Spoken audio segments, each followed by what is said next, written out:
Hello children, we were dealing with effect of change of temperature. So our motive was to change the state of a matter, change the state of matter by changing the temperature. Okay, so see, we can see here on increasing the temperature of solids, the kinetic energy of the particle increases. So solid have all these particles, okay, they are closely packed. आप जैसे ही इसे temperature देंगे this delta sign signifies temperature, ये बताता है कि हम इसे टेम्परेचर प्रोवाइड कर रहे हैं। जैसे आप इसे टेम्परेचर देंगे ये अपनी जगह पे वाइब्रेट करना स्टार्ट करते हैं, okay, because they gain kinetic energy, क्योंकि इनके पास काइनेटिक एनर्जी आ जाती है तो ये अपनी जगह पे वाइब्रेट करते हैं और fast. So see, due to increase in kinetic energy the particles start vibrating with greater speed. पहले जो पार्टिकल्स सिंपली ऐसे वाइब्रेट कर रहे थे, अब वो पार्टिकल थोड़ा ज्यादा वाइब्रेट करने लग गए। Okay okay, now see what happens, the energy supplied by heat overcomes the force of attraction between the particles.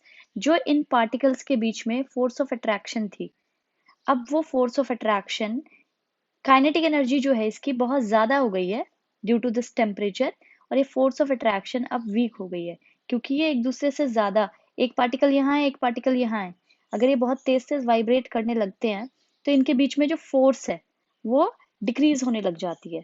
Okay, सो ये जो काइनेटिक एनर्जी है ये ओवरकम कर देती है इस फोर्स ऑफ अट्रैक्शन को।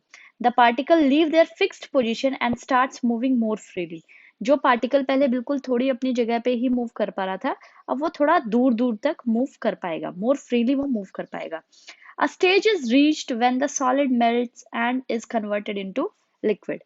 So as you change the temperature, as you increase the temperature, solid will convert into liquid. Okay, in that class we have seen all these things. The temperature at which a solid melts to become a liquid, this is a very important term, at atmospheric pressure is called melting point. So what is melting point? एक ऐसा temperature जहाँ पे solid melt होके liquid form कर लेता है, लेकिन एक इंपॉर्टेंट चीज क्या लगानी है, at atmospheric pressure. This is why if you take an example of a hill और अ माउंटेन, यहाँ पे मेल्टिंग पॉइंट किसी पर्टिकुलर मैटर का अलग होगा और यहाँ पे अलग होगा, क्योंकि यहाँ पे एटमॉस्फेरिक प्रेशर डिफरेंट है और यहाँ पे एटमॉस्फेरिक प्रेशर डिफरेंट है। And what is atmospheric pressure? It is the pressure exerted by atmosphere. Okay, तो आपका, आप you all know this that we are surrounded by atmosphere, ये हमारा एटमॉस्फेयर है, तो यहाँ पे जो एयर पार्टिकल्स हैं वो हम पे प्रेशर लगाते हैं। ओके, और ये जो प्रेशर है वो यहाँ पे डिफरेंट होगा और यहाँ पे वो डिफरेंट होगा। यहाँ पे वो सारी एयर का प्रेशर है, यहाँ पे वो इतनी एयर का प्रेशर है। ओके, सो यहाँ पे मेल्टिंग पॉइंट या बॉइलिंग पॉइंट किसी भी चीज का डिफरेंट होगा, यहाँ पे melting point and boiling point different होगा। ये वाला जो प्रेशर है जो यहाँ पे ग्राउंड लेवल पे लगता है उसे हम एटमॉस्फेरिक प्रेशर बोलते हैं, और यहाँ पे जो मेल्टिंग पॉइंट होता है किसी भी चीज का हम उसको कंसिडर करते हैं। Okay, so that's why the temperature at which a solid melts to become a liquid at atmospheric pressure is called melting point. I hope this is understood. Okay, now we'll move on to this. अब अगर किसी का melting point ज्यादा है, so if there are two substances, this is substance A, this is substance B, इसका melting point ज्यादा है as compared to इसके। Okay, suppose its melting point is 1500 degrees Celsius and its melting point is 10 degrees Celsius. Okay, अब देखो इसका melting point ज्यादा है, मतलब इसके पार्टिकल्स के बीच में फोर्स ऑफ अट्रैक्शन भी बहुत ज्यादा होगा। बहुत ज्यादा फोर्स ऑफ अट्रैक्शन है इसलिए हमें इतनी डिग्री तक उसको हीट करना पड़ा ताकि वो अपना फोर्स ऑफ अट्रैक्शन ब्रेक कर दे। इन द सेम वे अगर आप इसकी बात करें, यहाँ पे जो पार्टिकल्स हैं इनके बीच के फोर्स ऑफ अट्रैक्शन को ब्रेक करने के लिए आपको सिर्फ 10 डिग्री सेल्सियस तक ही हीट देनी पड़ी। ओके, इसका टेम्परेचर सिर्फ इतना आपको राइज करना पड़ा और इसका फोर्स ऑफ अट्रैक्शन ब्रेक हो गया। So can we say that the melting point of a solid, किसी भी सॉलिड का एक मेल्टिंग पॉइंट इंडिकेशन देता है कि उसकी स्ट्रेंथ कितनी है फोर्स ऑफ अट्रैक्शन की बिटवीन द पार्टिकल। जिसका मेल्टिंग पॉइंट ज्यादा उनका फोर्स ऑफ अट्रैक्शन बहुत ज्यादा, जिनका मेल्टिंग पॉइंट कम, उनका फोर्स ऑफ अट्रैक्शन बहुत कम। ओके, सो अगर आपको कुछ पार्टिकल्स दिए हैं और आपको उनके मेल्टिंग पॉइंट दिए हुए हैं, सपोज आपको 4 पार्टिकल्स दिए हुए हैं और आपको मेल्टिंग पॉइंट भी साथ दिया हुआ है, और फिर आपको बोला कंपेयर करो इसका फोर्स ऑफ अट्रैक्शन, तो आपको पता होना चाहिए melting point higher, force of attraction higher. Okay, अगर मेल्टिंग पॉइंट ज्यादा होगा तो फोर्स ऑफ अट्रैक्शन भी ज्यादा होगा। Okay, I hope this is understood. Okay, let's proceed. Now there is one more important thing which we saw in the class. The melting point of ice is 273 degree Kelvin, not degree Kelvin, 273.16 Kelvin. Okay, so you all know there are 3 scales for temperature. One is degrees Celsius, one is degree Fahrenheit, and one is Kelvin. Okay, आपकी book में Fahrenheit नहीं है, so we'll not deal with this.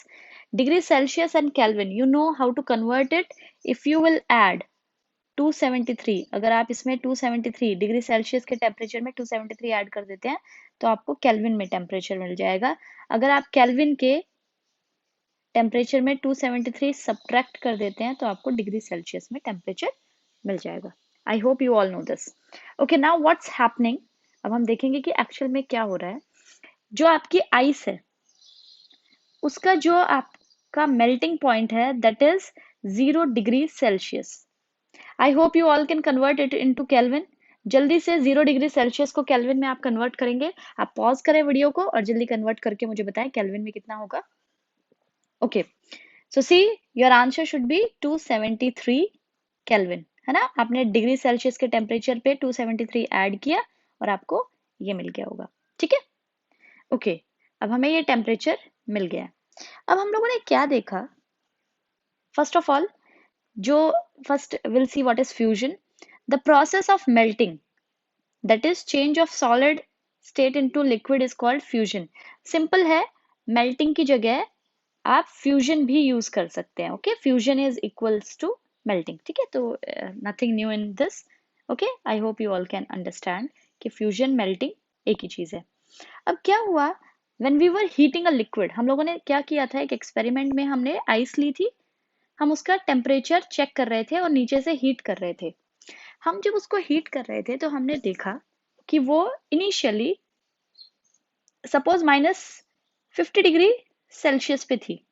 आपने उसको heat किया, वो -20 degree Celsius तक आई। आप कंटिन्यू कर रहे हैं हीट, वो -10 डिग्री सेल्सियस तक चली गई। आपने कंटिन्यू हीट किया उसे, देन यू सॉ वो -1 डिग्री सेल्सियस पे गई। आप कंटिन्यूसली हीट कर रहे हैं, वो 0 डिग्री सेल्सियस पे आ गई।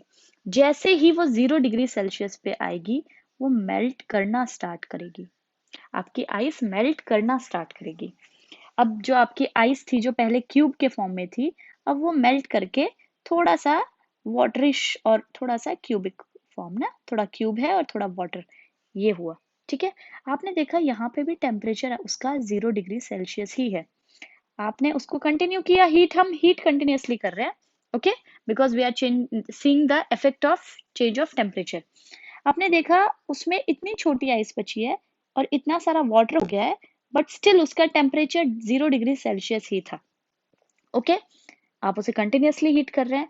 फाइनली उसका जो आइस थी, अब उसमें कोई आइस नहीं बची है, it is only water hair. इसका भी टेम्परेचर 0 डिग्री सेल्सियस ही है। ओके, सो सी जब वो स्टेट चेंज कर रही थी तो उसका जो टेम्परेचर था वो कांस्टेंट हो गया, वो चेंज नहीं हुआ। सो सी, you all please pay attention here. When a solid melts, its temperature remains the same. एक सॉलिड जब मेल्ट कर रहा है, जब वो अपना स्टेट चेंज कर रही है, तो उसका टेम्परेचर जो है वो कांस्टेंट है, remain same. So where does the heat energy go. अब हमारा ये क्वेश्चन है, हम तो उसको कंटिन्यूसली हीट कर रहे हैं, बट यहाँ पे तो उसका टेम्परेचर चेंज नहीं हुआ, तो ये जो हीट था ये कहाँ चला गया।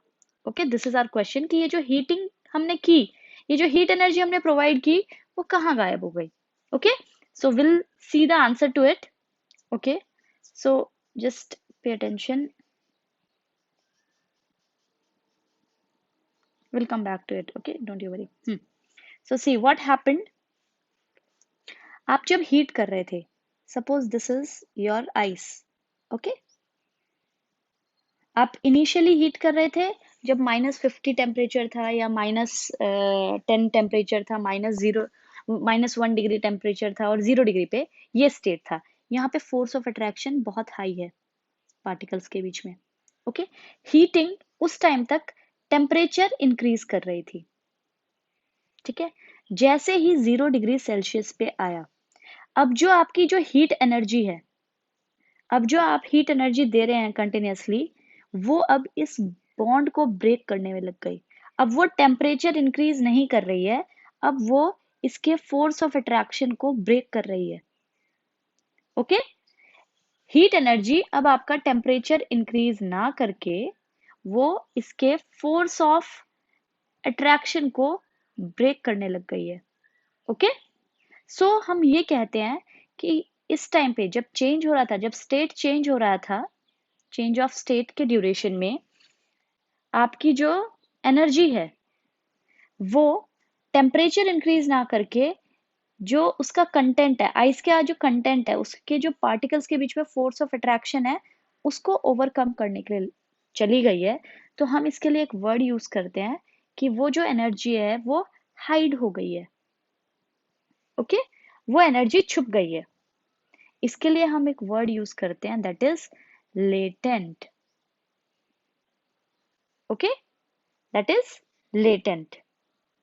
तो ये जो जब उसका स्टेट चेंज हो रहा होता है, तो उस टाइम जो आप हीट एनर्जी देते हैं वो एक्चुअल में आपकी हिडन हीट एनर्जी है, वो लेटेंट हीट है।